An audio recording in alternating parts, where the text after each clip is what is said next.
بسم اللہ الرحمن الرحیم۔ سبق نمبر 9 امتحان مشقی سوالات کے جواب۔ الف، مضمون نگار کو امتحان سے گھبرانے والوں پر ہنسی کیوں آتی ہے؟ مضمون نگار کے نزدیک امتحان میں شرکت کے دو ہی نتیجے سامنے آتے ہیں، فیل یا پاس، اسی لیے مضمون نگار کو امتحان سے گھبرانے والوں پر ہنسی آتی ہے کہ اگر اس سال ناکامی ہو بھی گئی تو آئندہ سال کامیابی ہو جائے گی۔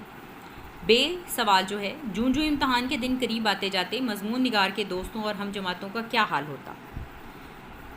جواب ہے اس کا، جوں جوں امتحان کے دن قریب آتے جاتے مضمون نگار کے دوست امتحان کی تیاری میں ایسے مصروف ہوتے کہ ان کے حواس اور دماغ مختل ہو جاتے اور شکل سے ہی پریشان دکھائی دیتے۔ جیم، مضمون نگار نے کون سا امتحان دیا تھا؟ مضمون نگار نے لا کلاس کا امتحان دیا تھا۔ دال، مضمون نگار نے امتحان دیا تو کیا نتیجہ نکلا؟ مضمون نگار جملہ مضامین یعنی تمام مضامین میں بری طرح فیل ہوا۔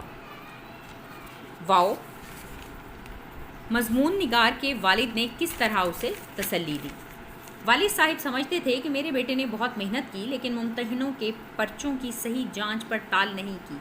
ممتحنوں نے پرچوں کی صحیح جانچ پڑتال نہیں کی۔ انہوں نے مضمون نگار کو تسلی دی کہ گھبرانے کی کوئی بات نہیں، آئندہ سال کامیابی ہوگی، ضروری نہیں کہ ہر مرتبہ ممتحن بے ایمانی کریں۔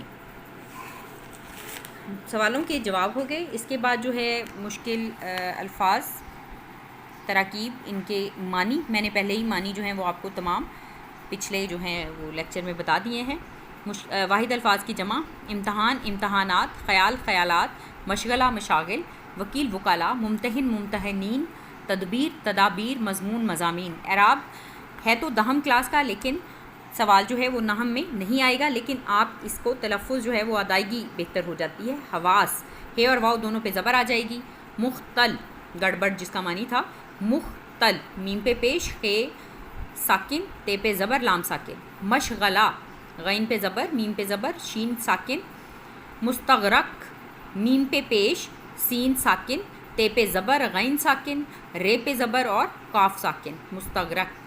خلیق، ہنسمکھ جس کو ہم کہیں گے، اچھے اخلاق والا، خے پہ زبر، لام کے نیچے زیر۔ اس کے بعد خالی جگہ اور کثیر الانتخابی جو ہیں وہ آپ خود آسانی سے سبق کی پڑھائی کے ساتھ انشاءاللہ تعالی خود حل کر لیں گے۔ مشکل سوالات کے جو جواب ہیں وہ آپ نیٹ نوٹ بک پہ خوش خط لکھیے۔